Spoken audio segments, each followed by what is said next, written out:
بسم الله.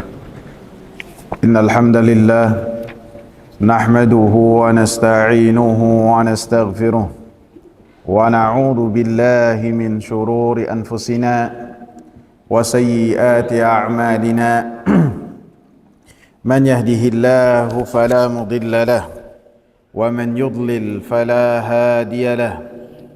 أشهد أن لا إله إلا الله وأشهد أن محمدا عبده ورسوله. اللهم صل وسلم وبارك على نبينا محمد وعلى آله وصحبه ومن اتبع بهداه إلى يوم القيامة وبعد. Hadirin jamaah sekalian yang saya hormati, kita masuk ke dalil yang ketiga.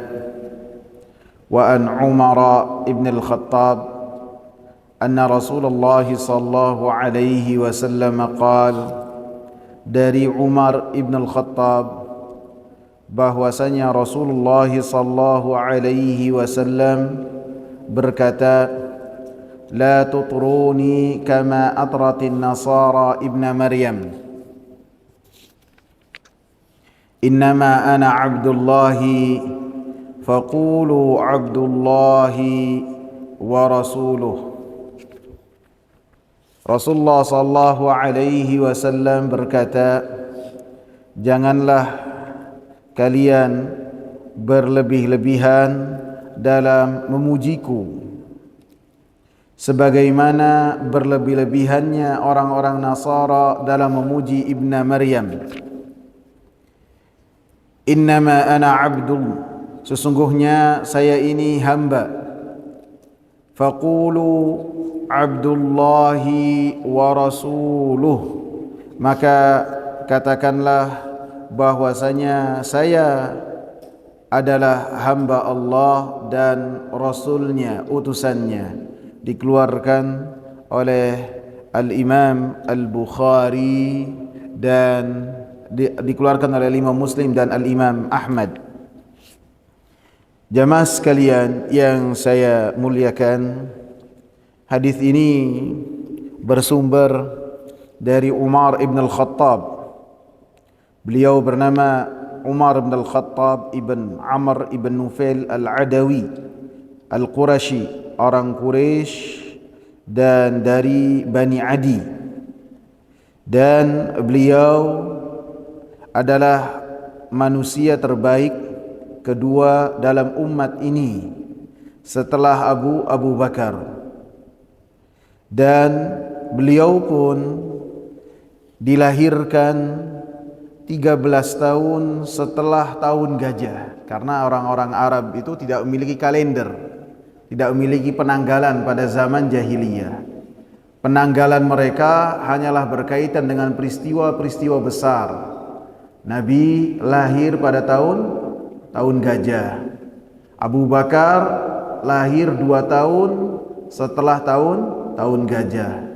Adapun Umar bin Al-Khattab radhiyallahu anhu lahir 13 tahun setelah tahun gajah.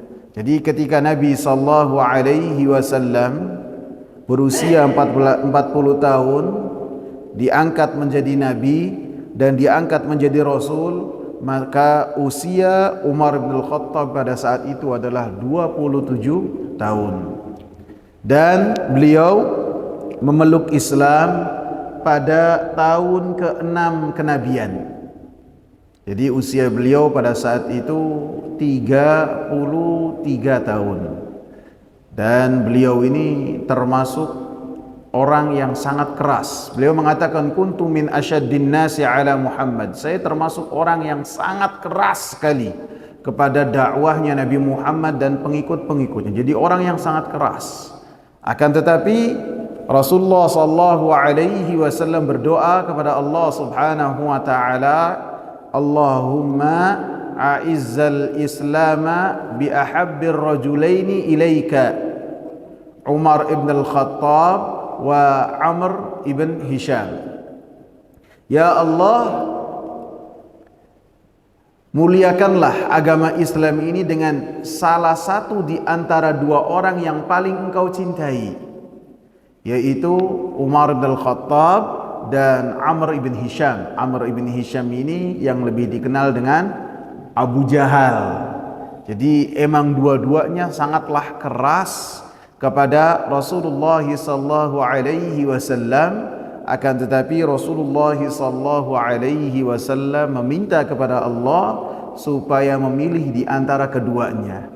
Bahkan dalam riwayat lain Rasulullah sallallahu alaihi wasallam berdoa, Allahumma a'izzal islama bi Umar bin al-Khattab. Ya Allah, muliakanlah agama Islam dengan Umar ibn al-Khattab, sehingga beliau masuk Islam pada tahun 6 kenabian. Dikatakan oleh Al-Imam Sa'id bin al-Musayyib, orang yang paling mengenal detail hidupnya Umar bin al-Khattab, beliau mengatakan, Sa'id mengatakan bahwasanya Umar ketika masuk Islam beliau orang ke-51.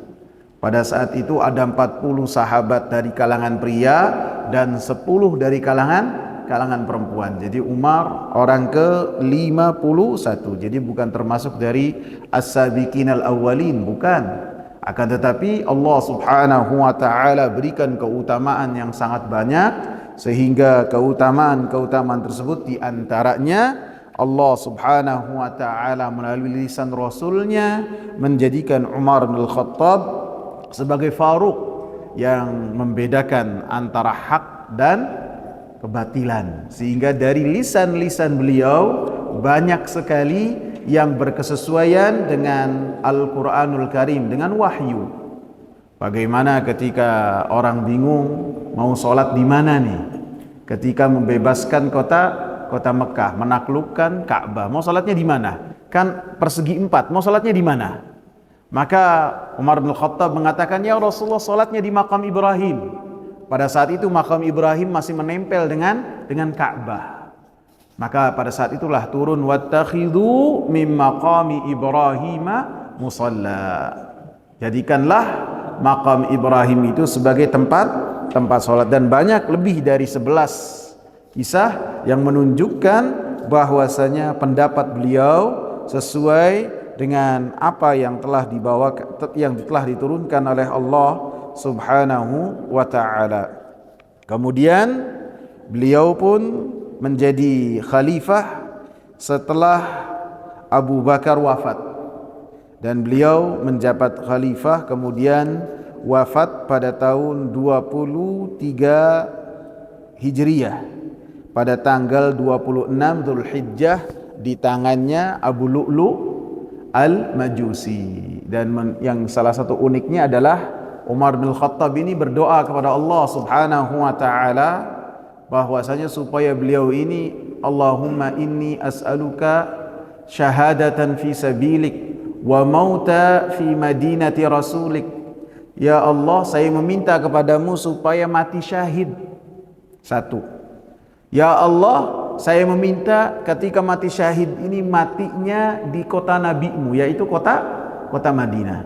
Dan itu rada-rada nggak mungkin, karena pada saat itu peperangan terjadi jauh dari kota Madinah, di Irak, mendekati negeri Syam atau sampai ke negeri Syam, jauh dari kota Madinah.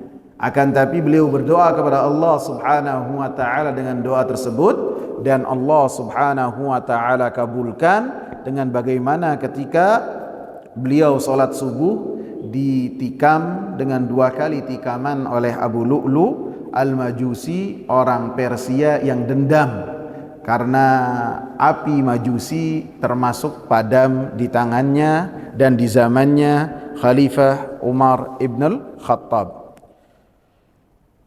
Rasulullah sallallahu alaihi wasallam mengatakan dari riwayat Umar bin Khattab ini, la tutruni kama atratin nasara ibn Maryam.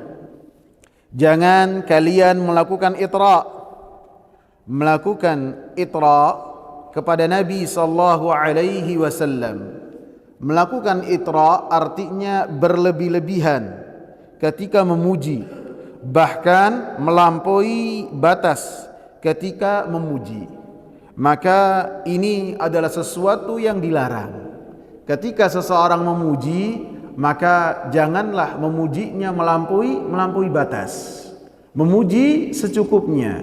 Kalau bisa tidak perlu memuji kepada seseorang di hadapan orang tersebut. Karena Rasulullah sallallahu alaihi wasallam mengatakan, apabila kalian melihat orang-orang yang memuji, maka fahthu ala wujuhihim turab, maka lemparkanlah wajah-wajah mereka dengan pasir.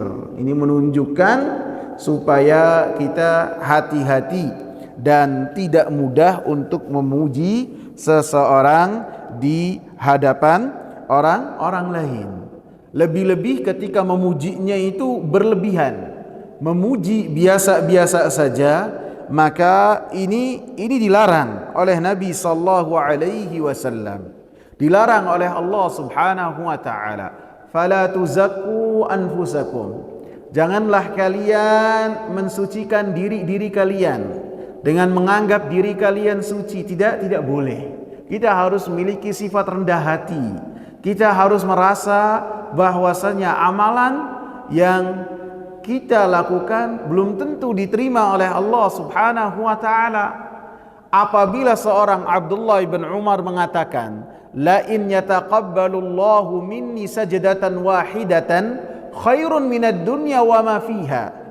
Apabila Allah Subhanahu wa taala menerima satu sujudku saja, memastikan sujud tersebut diterima dariku, kata Abdullah bin Umar, ini lebih baik daripada dunia dan seisinya. Tidak bisa memastikan. Kita hanya berusaha ketika beramal ikhlas, ketika beramal sesuai dengan apa yang telah dicontohkan oleh Rasulullah. Akan tetapi untuk memastikan bahwasanya amalan kita diterima oleh Allah Subhanahu wa taala berat. Kemudian Abdullah bin Umar membawakan dalilnya, innama yataqabbalullahu minal muttaqin. Sesungguhnya yang diterima oleh Allah Subhanahu wa taala dari amalan-amalan tersebut hanya dari orang-orang yang bertakwa. Jadi kita tidak boleh memuji diri kita berlebihan dan memuji orang lain berlebihan. Tidak boleh. Dipuji dengan sanjungan tersebut berlebihan, tidak boleh. Wa huwa a'lamu bil muhtadin, karena Allah Subhanahu wa taala yang lebih tahu dari siapa orang-orang yang mendapatkan hidayah, siapa orang-orang yang bertakwa kepada Allah Subhanahu wa taala. Sehingga ketika memuji kepada Rasulullah sallallahu alaihi wasallam dengan pujian-pujian yang berlebihan, maka hal ini akan mendorong seseorang kepada kesyirikan kepada Allah, mendorong seseorang untuk melakukan kekufuran, karena ini termasuk dari berlebih-lebihan dengan memuji nabi dan para nabi, sehingga akan tertimpa seperti yang terjadi pada orang-orang Yahudi dan orang-orang Nasara. Sehingga ketika sebagian orang memuji Rasulullah sallallahu alaihi wasallam dengan pujian-pujian, maka Rasulullah sallallahu alaihi wasallam seperti yang kita bahas langsung menutup pintu tersebut. Qulu biqaulikum au ba'dhi qaulikum. Kalian jangan mengatakan semua perkataan kalian atau setengah dari perkataan kalian saja.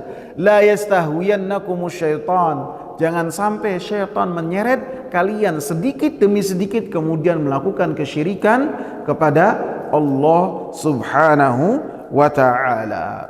Dan ini kita berlakukan dalam yang berkaitan kepada Nabi dan kepada selain Nabi sallallahu alaihi wasallam, tidak boleh berlebih-lebihan. Ketika Abdullah Ibn Mas'ud yang diutus oleh Umar bin Al-Khattab menjadi qadhi, menjadi ulama di negeri Kufah kalau tidak salah. Kalau tidak Kufah, Basrah, di antara keduanya Basrah kalau tidak salah. Maka ketika Abdullah ibn Mas'ud keluar dari rumahnya, mendapati banyak orang yang bergerombol di depan rumahnya. Maka Abdullah ibn Mas'ud menyapa mereka, apa yang kalian inginkan? Tidak, kami hanya ingin melihat engkau saja.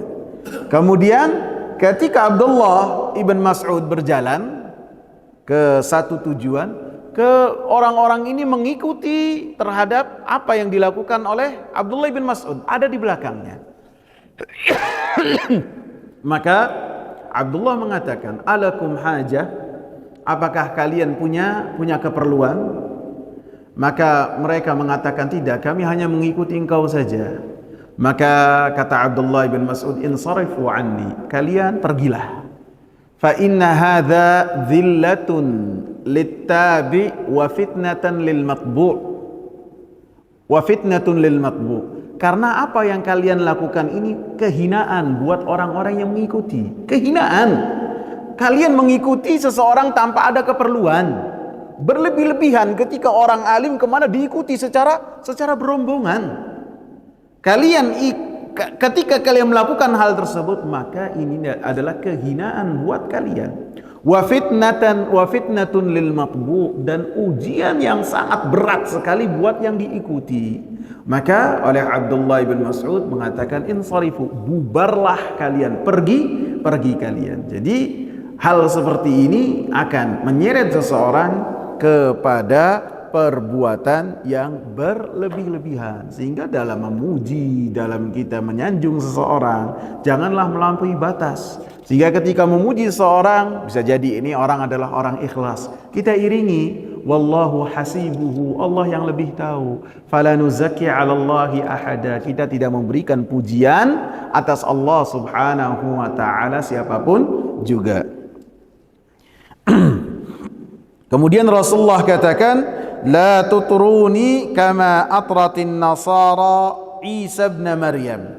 Jangan kalian berlebih-lebihan kepadaku seperti berlebih-lebihannya orang-orang Nasara kepada Ibn Maryam.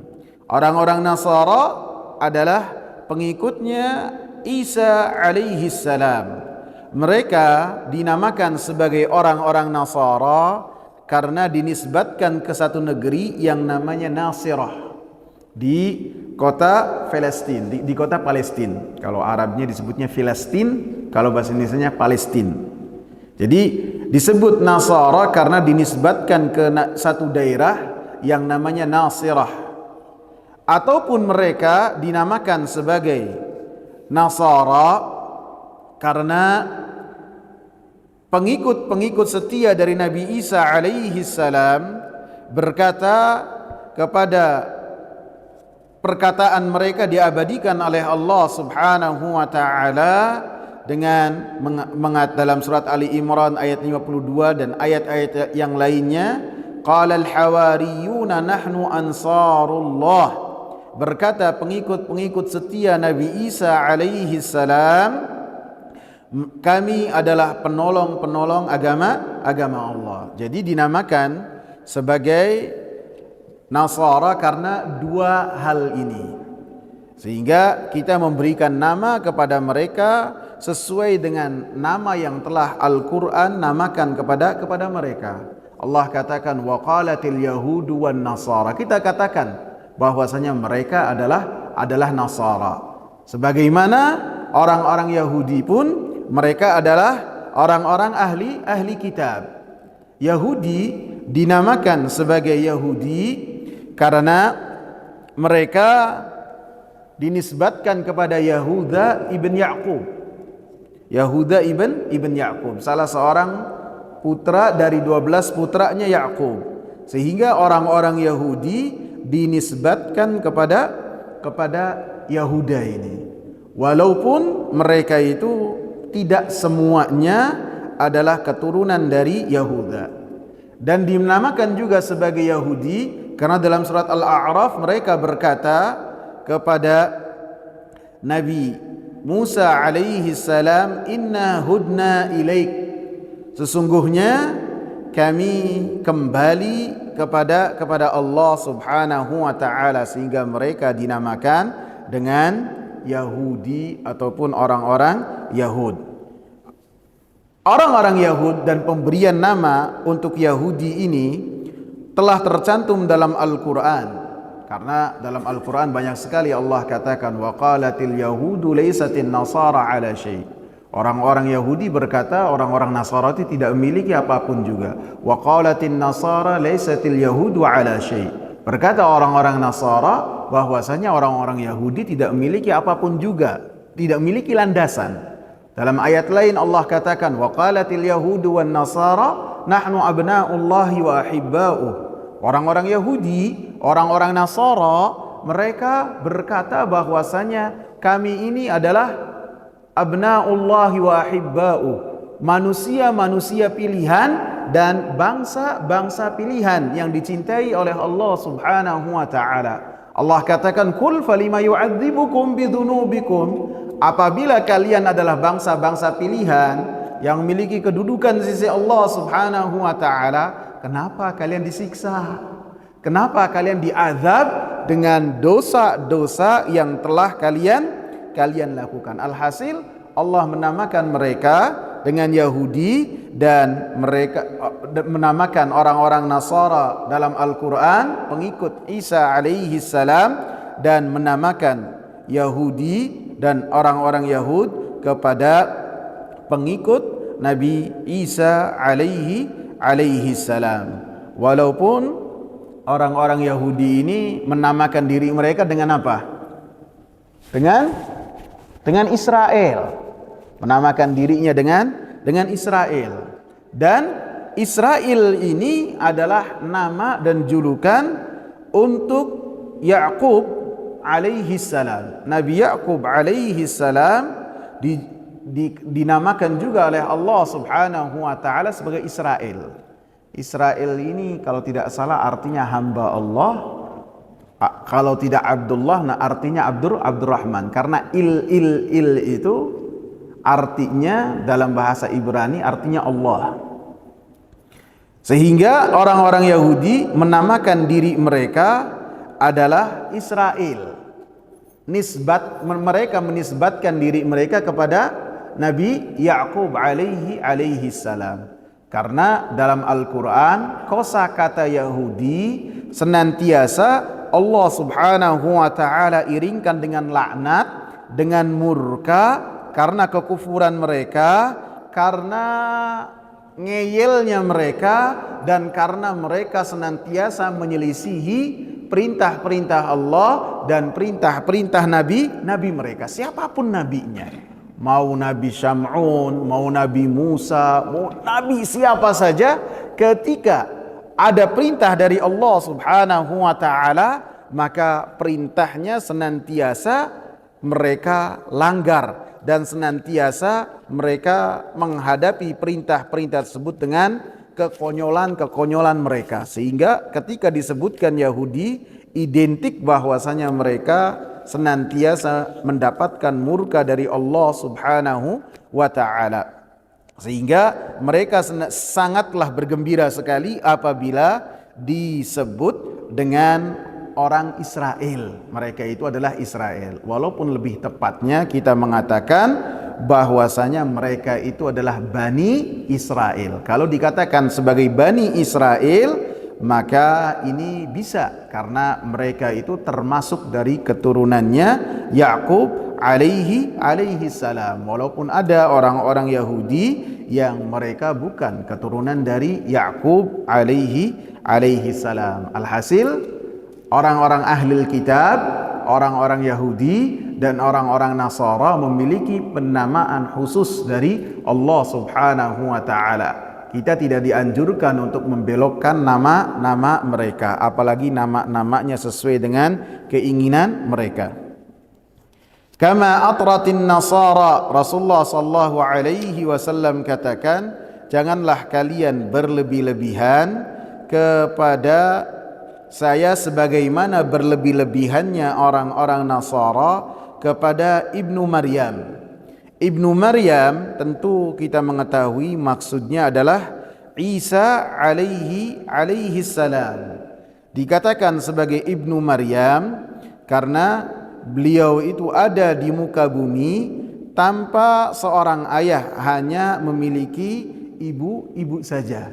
Dan Allah Subhanahu wa taala seperti yang sudah kita bahas menciptakan Isa alaihi salam tanpa ayah, sebagaimana Allah Subhanahu wa taala menciptakan Nabi Adam alaihi salam tanpa ayah dan tanpa ibu.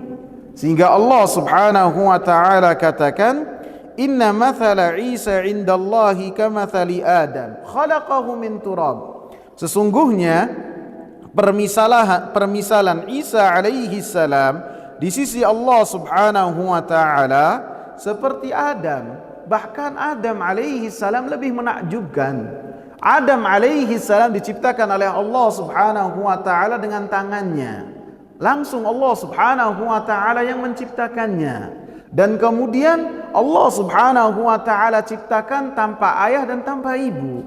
Seharusnya kalian ini harus lebih kagum dengan keberadaan Adam alaihi salam lebih daripada kekaguman kalian kepada Isa alaihi salam. Isa masih dikeluarkan dari perut seorang ibu. Allah Subhanahu wa taala mengutus Jibril alaihi salam. Kemudian Jibril alaihi salam meniupkan roh di rahimnya Maryam alaihi salam sehingga keluarlah Isa alaihi salam. Sehingga apabila kalian terkagum-kagum dengan hal tersebut, maka dengan apa yang Allah Subhanahu wa taala ciptakan pada diri Nabi Adam alaihi salam seharusnya kalian lebih terkagum-kagum. Dan ini adalah sesuatu yang menunjukkan keagungan Allah, kemahamampuan Allah Subhanahu wa taala.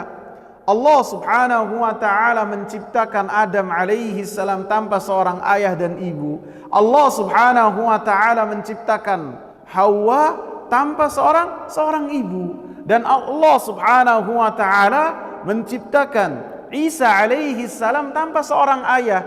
Dan selebihnya manusia diciptakan oleh Allah Subhanahu wa taala dengan ayah dan ibu. Alhasil itu semua menunjukkan bahwasanya Allah Subhanahu wa taala Maha mampu dan Allah Subhanahu wa taala menciptakan apa yang Allah Subhanahu wa taala kehendaki dan tidak ada yang mampu membatasi kemampuan Allah Subhanahu wa taala apapun itu. Tidak ada. Allah Subhanahu wa taala ala kulli syai'in qadir. Allah Subhanahu wa taala terhadap segala sesuatu mampu. Sehingga hati-hati apabila kita mengatakan apabila Allah menginginkan itu mudah bagi Allah. Itu hati-hati, ini salah. Pernah dengar enggak? Apabila Allah menginginkan itu mudah bagi Allah, Allah Maha mampu. Antum balik coba. Kalau Allah tidak menginginkan berarti tidak mampu. Jadi kita ketika berkata harus hati-hati. Bisa jadi perkataan ini ada sesuatu yang dengannya kita tidak menghormati keagungan Allah Subhanahu wa taala. Dan ini semua dibahas oleh para ulama, bukan hasil saya sendiri, bukan. Semua perkataan dibahas. Terkadang seorang mengatakan apabila Allah menginginkan berarti Allah mampu. Apabila dibalik, ini salah. Allah Subhanahu wa taala menciptakan apa yang Allah inginkan dan apa yang Allah tidak inginkan. Terutama yang berkaitan dengan iradah dan masyiah syar'iyyah. Ada sesuatu yang Allah ciptakan dan Allah Subhanahu wa taala tidak menginginkannya secara syar'i dan Allah Subhanahu wa taala menginginkannya secara kauni, seperti diciptakannya iblis, seperti kemaksiatan-kemaksiatan.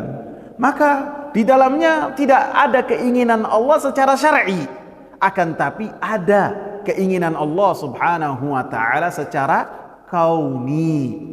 Sehingga dengan diciptakannya ini semua maka diutusnya para rasul, diturunkannya nabi-nabi, dan kemudiannya ada ibadah, ada perbedaan antara orang yang beribadah dengan orang yang tidak yang tidak beribadah, dan hikmah Allah Subhanahu wa taala sangat luas. Maka bagaimana orang-orang Nasara mereka melampaui batas kepada Isa alaihi salam, yaitu perkataan mereka bahwasanya Isa alaihi salam itu Allah. Satu. Yang kedua, ketika mereka mengatakan bahwasanya Isa itu anak Allah. Yang ketiga, dengan mengatakan Isa alaihi salam tiga di antara tiga. Dan ketiga perkataan ini Allah Subhanahu wa taala bahas dalam surat Al-Maidah secara gamblang sekali, ketiga perkataan ini. Sehingga Allah Subhanahu wa taala bantah dengan mengatakan dalam surat Al-Maidah dengan bantahan yang sangat mudah sekali.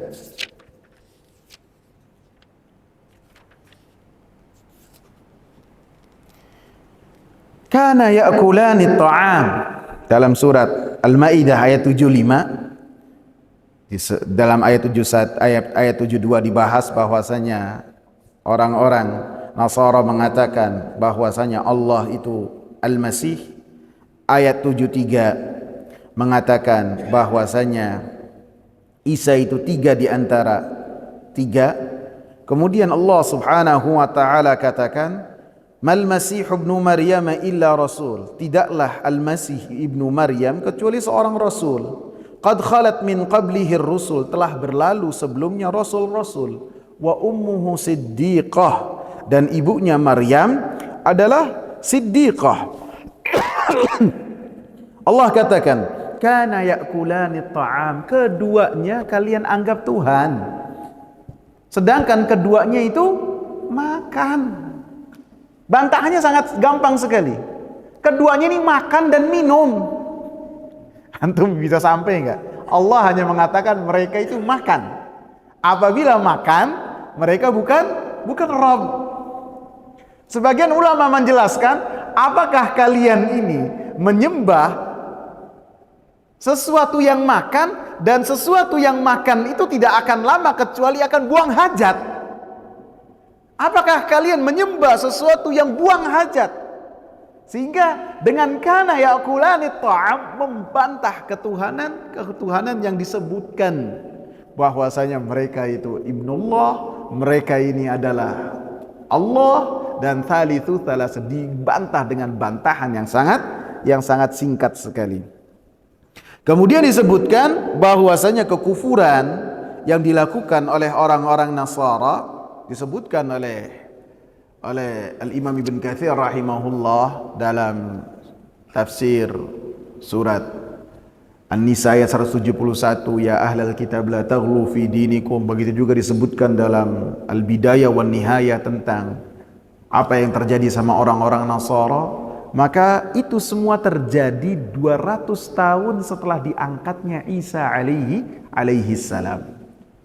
Diangkatnya, kemudian setelahnya baru ada kesepakatan bahwasanya Isa itu adalah Allah, bukan pada zamannya Nabi Isa alaihi salam. Sehingga dakwahnya Nabi Isa adalah dakwah tauhid, bukan mendakwahkan tentang supaya dirinya diibadahi.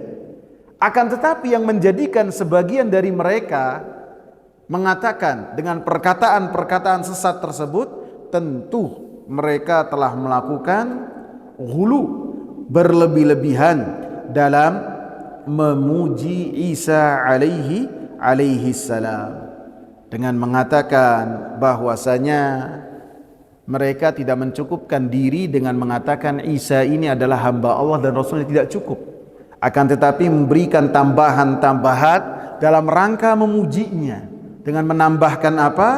Isa ini adalah anaknya Allah.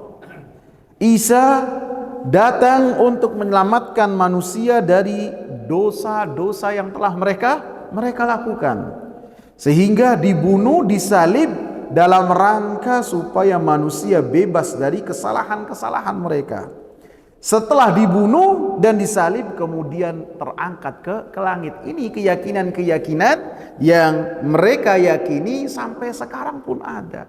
Dan Allah Subhanahu wa taala dalam Al-Qur'an menyatakan ini adalah kedustaan, murni kedustaannya. Tidak ada kebenaran sedikit pun. Allah Subhanahu wa taala yang mendustakan hal tersebut.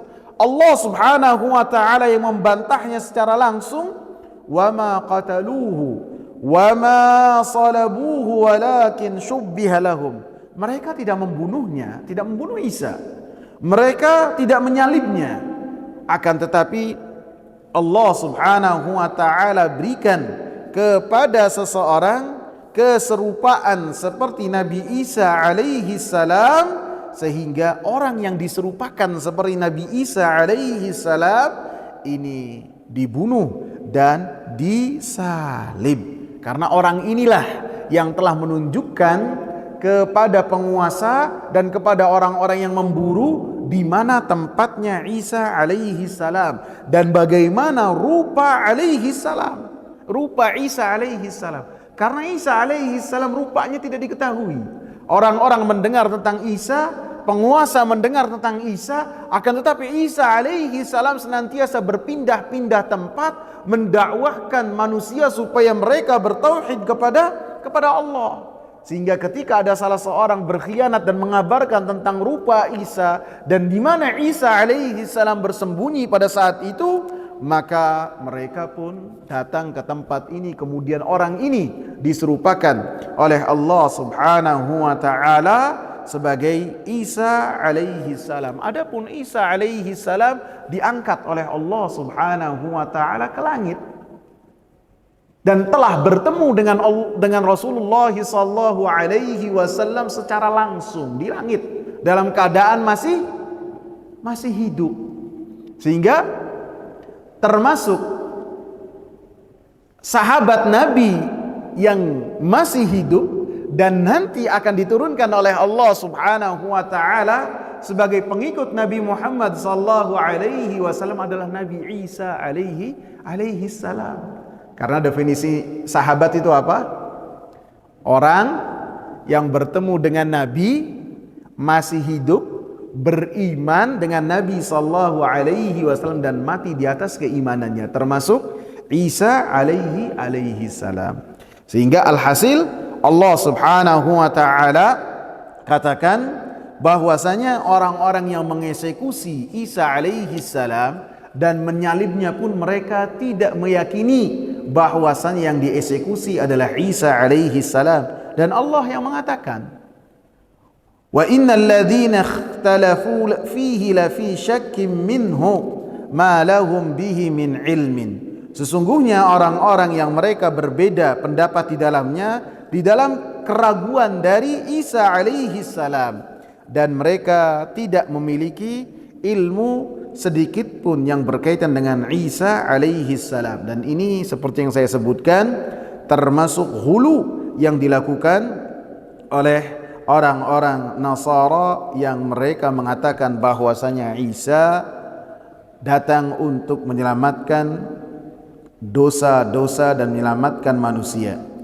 Termasuk perbuatan hulu mereka kepada Isa alaihi salam yang kita dilarang darinya, bahwasanya mereka memuji Isa alaihi salam dan mengangkat Isa alaihi salam lebih dari kedudukan yang telah Allah Subhanahu wa taala berikan kepada Nabi Isa.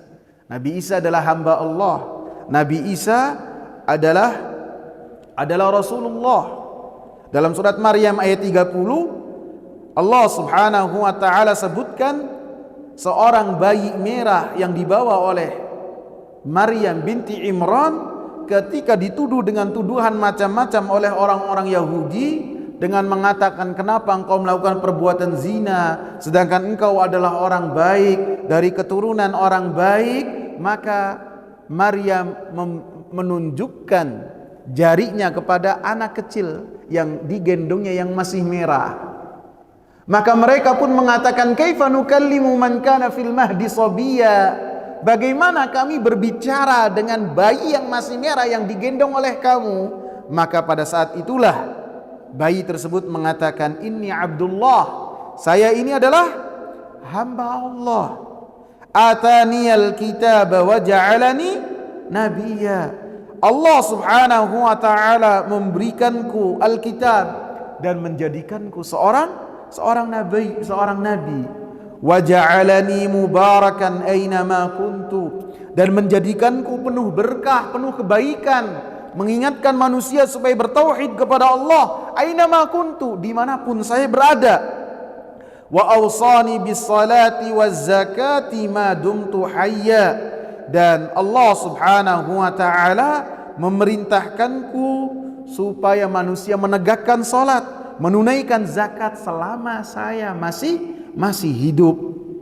Ini adalah perkataan Nabi Isa yang Allah Subhanahu wa taala sebutkan dalam Al-Qur'an.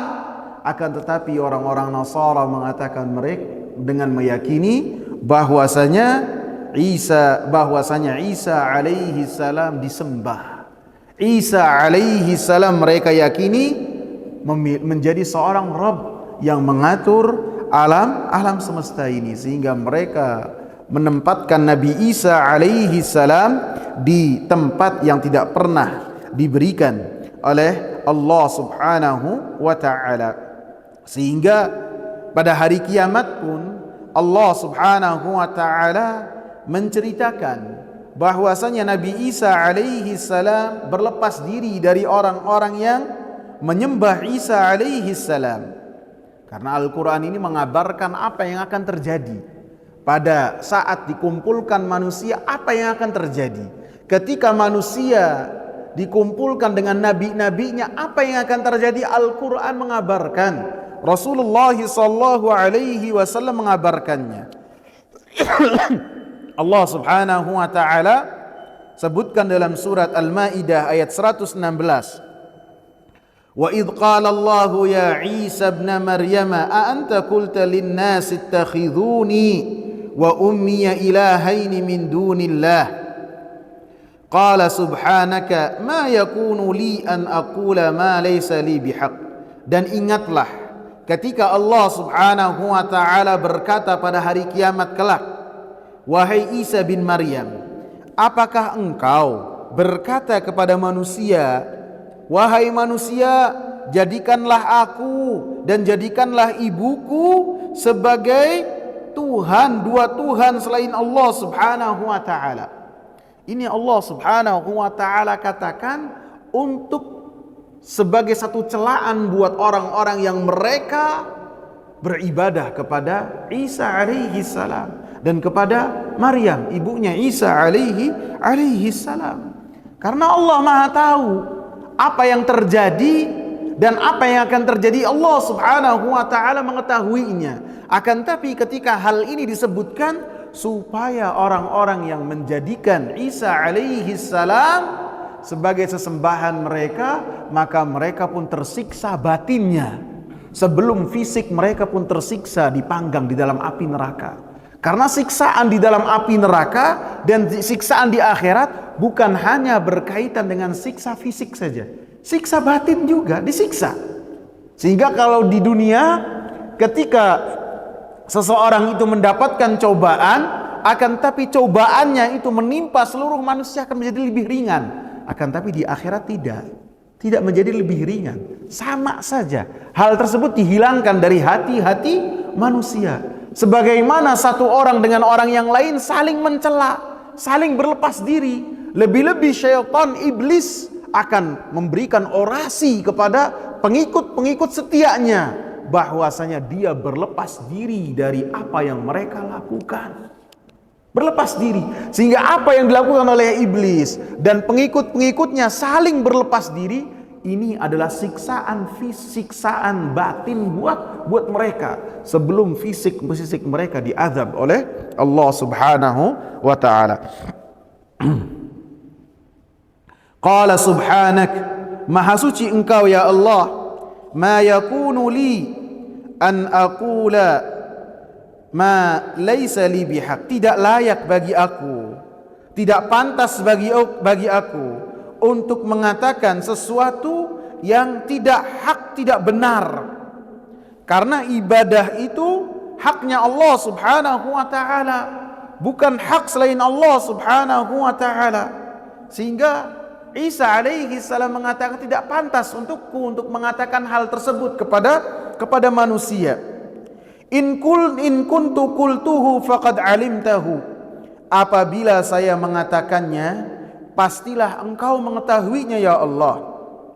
Ta'lamu ma fi nafsi wa la a'lamu ma fi nafsik innaka anta 'allamul ghuyub. Engkau mengetahui apa yang telah saya katakan dan engkau mengetahui apa yang ada di jiwaku, dan saya tidak mengetahui apa yang ada di diri engkau ya Allah. Sesungguhnya engkau maha mengetahui perkara-perkara yang gaib. Kemudian Allah subhanahu wa ta'ala melanjutkan perkataannya Nabi Isa alaihi salam, ma qultu lahum illa ma amartani bihi an i'budullaha rabbi wa rabbakum. Saya tidaklah mengatakan kepada pengikutku kecuali apa yang telah engkau perintahkan dengannya. Ani'budullaha rabbi wa rabbakum, supaya mereka semua beribadah hanya kepada Allah subhanahu wa ta'ala. Rabbi wa rabbakum, Rabb saya dan Rabb kalian. Wa kuntu alaihim syahidan ma dumtu fihim, dan saya adalah saksi atas mereka ketika saya berada di tengah-tengah mereka. Falamma tawaffaitani, maka ketika engkau angkat saya ya Allah, engkau angkat saya ke langit, kunta antar raqiba alaihim, maka engkau adalah saksi mereka dan engkau mengetahui apa yang mereka lakukan. Wa anta ala kulli syai'in syahid, dan engkau terhadap segala sesuatu sangatlah mengetahui. In tu'adzibuhum fa innahum ibaduk, apabila engkau menyiksa mereka ya Allah, maka mereka itu adalah hamba-hambamu. Wa in taghfir lahum fa innaka antal azizul hakim, dan apabila engkau mengampuni mereka, maka sesungguhnya engkau maha perkasa dan maha bijaksana. Maka Allah katakan, qala Allahu hadza yaumu yanfa'us shadiqina sidquhum. Hari ini adalah hari orang-orang yang jujur akan mendapatkan manfaat dari kejujuran yang telah mereka lakukan. Maka dalam ayat ini disebutkan bagaimana sikap Isa alaihi salam terhadap orang-orang yang menyembah dia, menyembah Isa alaihi salam. Nabi Isa alaihi salam berlepas diri dari apa yang telah mereka lakukan, karena Nabi Isa alaihi salam tidaklah memiliki sedikit pun yang berkaitan dengan rububiyah, yang berkaitan dengan pengaturan alam semesta, sehingga beliau Isa alaihi salam tidak layak untuk dijadikan sesembahan tandingan untuk Allah subhanahu wa ta'ala, karena beribadah itu hak Allah subhanahu wa ta'ala.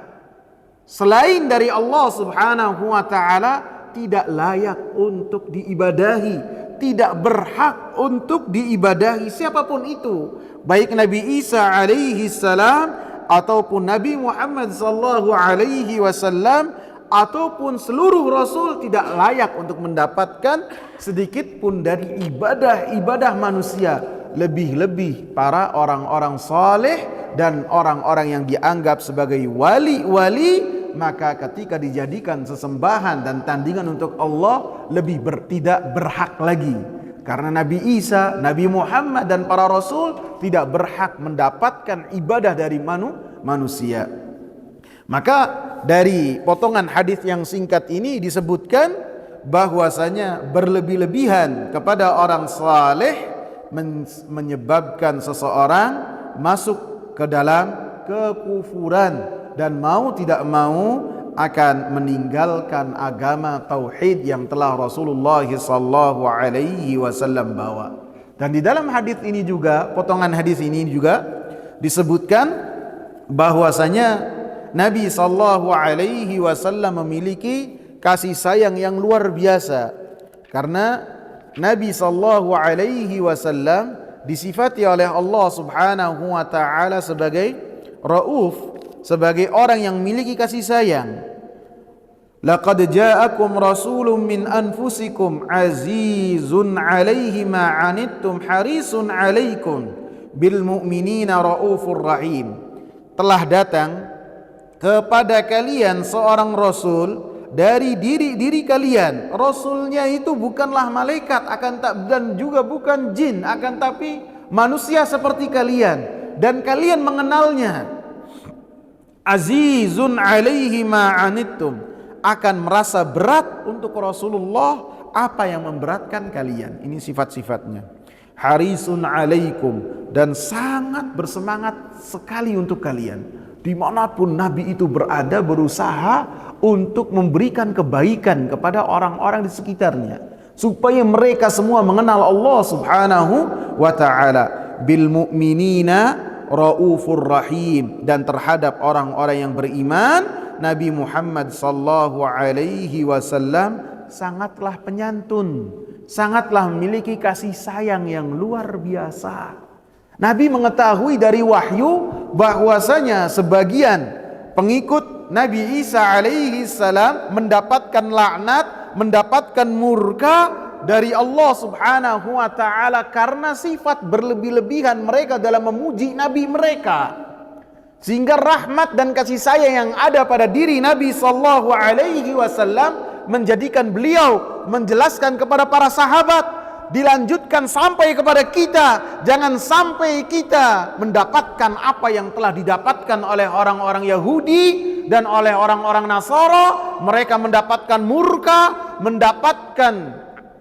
mendapatkan laknat dari Allah Subhanahu wa ta'ala karena salah satunya mereka berbuat hulu, berlebih-lebihan kepada nabi-nabi mereka, di antaranya orang-orang Nasara. Sehingga ketika Rasulullah sallallahu alaihi wasallam menyebutkan hal ini, menjadikan kita ini berhenti di apa yang dilarang oleh Rasulullah. Rasulullah sallallahu alaihi wasallam mengatakan bahwasanya orang-orang Yahudi dilaknat, orang-orang Nasara mendapatkan murka, mereka dikatakan oleh Allah sebagai orang-orang sesat. Karena apa? Di antaranya mereka berbuat berlebih-lebihan terhadap nabi-nabi mereka. Jangan kalian melakukan hal yang sama sehingga selamat dari apa yang menimpa orang-orang Yahudi dan orang-orang Nasara. Kemudian di dalam hadis ini juga disebutkan bahwasanya ada larangan untuk menyerupai orang-orang kafir, orang-orang musyrikin, lebih-lebih yang berkaitan dengan identitas keberagamaan mereka, identitas cara mereka beribadah. Maka kita jangan mengikuti apa yang diikuti dan dilakukan oleh orang-orang Yahudi dan orang-orang Nasara. Sebagian orang-orang Nasara ketika mereka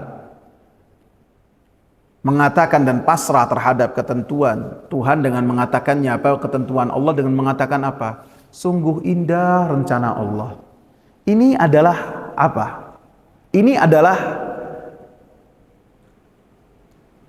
tercantum dalam nyanyian rohani mereka. Mereka katakan bahwasanya takdir itu adalah rencana Allah. Dan mereka pun ketika membahas takdir dengan mengatakan ini adalah skenario Allah. Sekarang sudah ada enggak di tengah-tengah kaum muslimin? Ada enggak perkataan demikian? Sungguh indah skenario Allah. Sungguh indah rencana Allah. Bukan. Takdir dengan rencana, dengan skenario berbeda. Takdir pasti terjadi. Takdir tidak ada kesalahan. Di dalamnya penuh hikmah. Adapun rencana terjadi apa enggak? Tidak, kadang-kadang tidak terjadi. Sungguh indah rencana Allah. Enggak. Allah tidak merencanakan. Allah menakdirkan. Beda antara rencana dengan takdir. Begitu juga sebagian mengatakan sungguh indah skenario Allah. Dan ini pun terdapat dalam lagu-lagu kerohanian yang ada di gereja. Mereka mengatakannya skenario. Tidak, skenario itu tulisan manusia yang berkaitan dengan apa yang akan diperankan oleh orang-orang yang akan bermain sandiwara ataupun film. Ketika mereka akan syuting, mereka menghafalkan skenario. Skenario kadang salah. Ini ucapannya nggak tepat nih. Apalagi kalau artisnya itu bisa improv. Ustadznya bahas tentang syuting nih. Iya kan? Kadang-kadang kalau artisnya itu bisa improv, bisa mengembangkan skenario itu, skenario nggak dipakai. Menunjukkan apa? Skenario banyak salah. Beda dengan apa? Beda dengan takdir. Takdir pasti terjadi, pasti dan benar. Dan ini ingat, berkaitan dengan akidah. Dan ini adalah di lagu-lagu kerohanian mereka. Jangan sampai karena kita baca di medsos, karena kita mendengarkan sebagian tokoh-tokoh yang tidak beragama Islam diwawancarai, ketika bersyukur tidak mengucapkan alhamdulillah dengan mengucapkan lebih identik kepada puji syukur. Betul nggak? Betul nggak? Saya kemarin keluar dari masjid atau melewati masjid, ada orang yang mengatakan puji syukur. Kaget saya. Ya Allah, sampai juga kepada orang yang keluar dari masjid subuh lagi. Ngomongnya apa? Puji syukur. Seharusnya apa? Alhamdulillah. Ini yang berkaitan dengan identitas keagamaan. Apabila berkaitan dengan identitas keagamaan, maka kita menghindar. Adapun yang berkaitan dengan tidak selain dengan identitas keagamaan, maka tidak mengapa. Tidak mengapa. Seperti Nabi SAW dalam perang Khandaq dikepung nih oleh 10.000. Dan pada saat itu para sahabat terkaget-kaget nih, ada penyerangan yang luar biasa. Salman Al-Farisi mengatakan, kita di Persia kalau ada penyerangan membikin parit, kemudian parit tersebut akan menghalangi manusia yang akan penyerang yang akan masuk ke kota kami. Apakah Nabi mengatakan ini tasyabuh, tidak boleh? Tidak. Mengatakan enggak? Tidak. Karena ini bukan ciri dan identitas keagamaan. Langsung dilakukan oleh Nabi SAW, gotong royong dengan para sahabat membuat parit supaya kuda-kuda Arab itu tidak bisa melewati dan masuk ke kota Madinah. Begitu juga ketika sebagian orang-orang Arab itu meyakini apabila perempuan itu lagi menyusui, maka tidak boleh dijima, tidak boleh didatangi oleh suaminya. Ini keyakinan orang-orang Arab pada zaman itu. Dan para sahabat pun melakukan demikian. Mereka menyatakan, sebagian orang-orang Arab, termasuk para sahabat, mereka meyakini ketika istri-istri mereka menyusui anak-anak mereka, maka mereka tidak mendatanginya, tidak menjimainya. Karena apa? Karena keyakinan mereka nanti anak mereka itu tidak kuat ketika membawa pedang dan tidak kuat untuk berkuda. Maka disampaikan kepada Rasulullah SAW, ya Rasulullah, kami mendapati orang-orang Persia, orang-orang Romawi, ketika istri-istri mereka menyusui, sama mereka itu didatangi, dijima. Dan pada saat itu mereka pun sangat kuat dalam bermain pedang dan sangat kuat dalam berkuda. Maka setelahnya Rasulullah perintahkan supaya manusia, para sahabat meninggalkan hal tersebut. Jadi menyerupai ini lebih spesifiknya yang berkaitan dengan keagamaan dan keyakinan mereka. Adapun yang berkaitan dengan maslahat seperti parit, seperti info yang berkaitan hal ini tidaklah mengapa, yang berkaitan dengan jima terhadap istri-istri yang lagi menyusui, maka Nabi SAW dan menerima kemudian menerapkannya kepada para sahabat. Insyaallah kita akan lanjutkan potongan yang kedua dari hadis ini Selasa malam Rabu besok. Semoga bermanfaat. Subhanakallahumma bihamdika asyhadu an la ilaha illa anta astaghfiruka wa atubu ilaik.